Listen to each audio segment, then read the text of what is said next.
Never thought that I would actually put together a look like this, but here I am.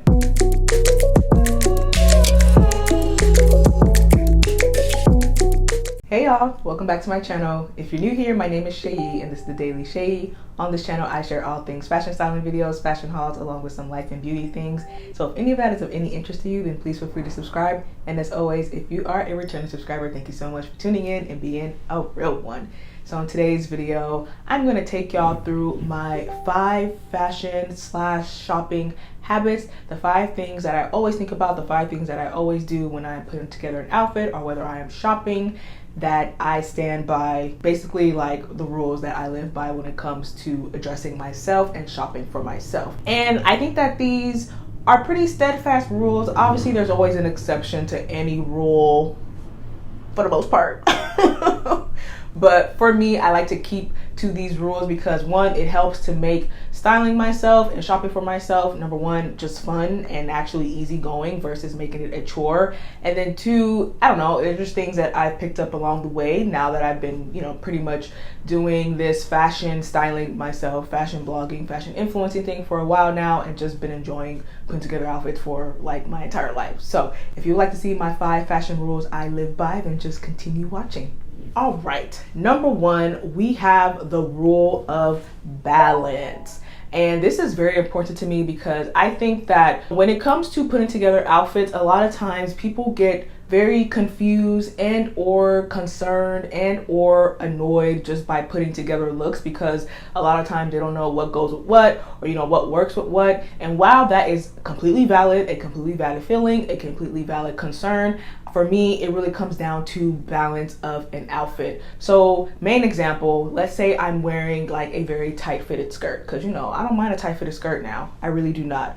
Now, in order for me to balance that, I will usually try to throw on like something a little more oversized on top, maybe like a bigger blazer, an oversized kind of coat, an oversized top, just to sort of balance it out. It doesn't even necessarily have to be oversized, but it definitely will not be as tight as the bottom that I am wearing. That goes for skirts, shorts, bottoms even. I usually like to balance and kind of off place. For me, I found that this helps me getting dressed much easier. It makes me feel much more comfortable in my looks. I don't like to wear things that are 100% too tight unless it's like a dress that's meant to be that way. And I don't necessarily like to wear things that are 100% baggy because, I think that there's just beauty in, balance. So, number 1 rule I live by, balancing my outfits, just balance it out. Tie on the bottom, flowy on the top, flowy on the bottom, flowy on the top, tie on the bottom.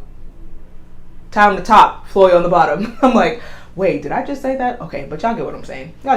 I've mentioned this second rule a bunch of times, but second rule that I live by is to never buy something if I cannot make at least 3 outfits out of it. But when I'm spending my own money on something, I like to make sure that even as my style evolves, even if my body kind of changes, which happens, that's normal, that I can hopefully hold on to these things. And when I shop for things, that I can make multiple outfits out of them. 3 is like my baseline. If I can make more, then honestly, it's like immediately, buy that thing immediately. But if I can at least make 3 outfits, make 3 looks, 3 different looks in particular with said item, then I'm most definitely wanting to buy it. I am trying to be a bit more sustainable with my shopping, which is why I like to go with this rule for myself, because it just helps me feel better about the amount of shopping that I do. And again, I just get to, experiment, try different things, wear different things, which I think just helps me in my own personal style journey. It helps me kind of grow as someone who enjoys fashion, who enjoys putting together outfits. And, sometimes I'm even surprised by looks that I put together. I'm like, oh, you know what? By experimenting and playing around, I never thought that I would actually put together a look like this, but here I am, which is very helpful. Doing that rule, buying something where you can make 3 or more different outfits out of it, will definitely help you in that arena. And this is sort of a caveat to that rule. Rule number 3 is that I buy things in my size and in my size only. Now, bodies change. It's completely normal. We should not feel bad about our bodies changing. We should not feel bad that as we grow older, hips tend to spread, stomach may get a little more pudgier, booty, depending, sometimes the booty lifts, sometimes the booty sags. Like, things happen. It's life. It's normal. That's fine. I think it's very important to not try to force your body into something that literally does not fit you, whether it's either too big or too small. it won't make you feel good about dressing up. It won't make you feel good about putting on an outfit. You'll just kind of feel like really defeated. I promise you, when things actually fit properly, they look 1,000 times better. An ill-fitting outfit is one that quite literally isn't even supposed to look oversized, but it looks like you're drowning in it, or it looks like you're stuffed like a Pillsbury can with the biscuits in it. It's not a good look. We have to be honest. It's not a good look on either side of the spectrum. And so dress for yourself. And a little fun fact / hack with jeans or even pants, when you buy the next size up, if something is way too fitted, you buy the next size up, it actually kind of creates this illusion that kind of slims you out. I'm just saying, not saying that that's important or anything, but you know, again, everybody has their own body desires, their own body goals. So if that's something that you are interested in and you're just like, oh, I'm just gonna buy the tighter size, it's best that you go a size up. Take it from me. My next tip, rule that I always live by is always find a coupon code. There is a coupon code for everything. There is a coupon code for everything. Before, I used to use Retail Me Not. That's still a site that is very much active. It's also an app that is very much active. You can use it in store or online. Currently, I use Honey. That is the plugin that I use. It's a Google Chrome plugin. You literally can just download it on your Google Chrome, you know, web browser, and it's always there. So whenever you go to any shopping website, if there are any, you know, coupon codes available, the Honey thing will just ding and it'll show you. And then there's other ways you can get discounts and all these things. Always look for a coupon code. And then once you scour the internets, if you absolutely cannot find one at the end of the day, then just let it go. There's probably not a coupon code that exists. And my final fashion rule, shopping rule that I live by, undergarments, very important. You want to make sure that you are wearing the right bra size.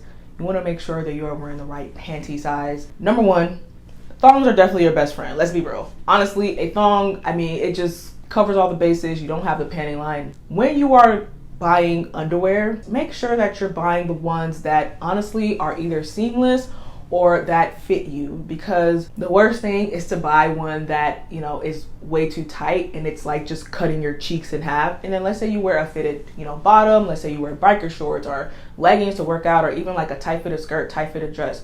The worst is seeing that panty line. It just looks very ill put together. It kind of looks like you don't care, and perhaps maybe that's the vibe we're going for. It should not be the vibe we're going for, but if it is, then okay. But you want to make sure that you're at least just, you know, buying your right size in undergarments and in panties specifically. Again, it goes a long way. You will not be uncomfortable, and it also just helps health-wise. Wearing too tight of underwear is definitely not good for the girl down there. It's not good for her. It's not good. It can lead to other problems. So I'm just saying, while you're helping, you know, her health, you're also making sure that your clothes look good. If you spend all this time, all this money into, you know, building a wardrobe and looking good and putting yourself together, the worst is to walk out the door and boom, you have the most obvious panty line. Seamless panties are my favorite. Shapewear is also a great way to, you know, smooth things out if that's what you're looking for. But again, you have to make sure that the shapewear you're getting is not cutting off your circulation or causing, you know, the same issue that you wanted to sort of prevent. And to that point, bras, make sure you're fitted for your bras. Make sure you know what bra size you are. Make sure you're wearing the type, you know, the right type of bras. So, you know, let's say your boobs are more flat against your body. There are different bras that kind of fit those better. Let's say your boobs kind of droop a little bit more. There are bras to help that. Let's say your boobs sort of widen out a little bit. There are bras to help you kind of bring them in a little bit more. Again, there is a bra type for every boob type. Make sure you find a good bra that works really well for you. Some of my favorite bra brands are Cup, C-U-U-P, and NYX. They have some really good bras. NYX has some great seamless ones, and Cup just has a lot of variety. My fifth rule I live by is always buy the right undergarments, whether it's bra or panties, and make sure they're your size and make sure they fit. And that is all my 5 fashion / shopping rules that I live by, y'all. Honestly, really do like giving advice when it comes to fashion things, because I realize it's not something that, you know, a lot of people necessarily do their research on or want to do their research on, which is totally fair. So I'm here to help you. I'm here to help you. I'm here to help you. So hopefully you find those rules helpful. But I appreciate y'all so much for watching today's video. And as always, I will catch y'all in my next one. Until next time, bye.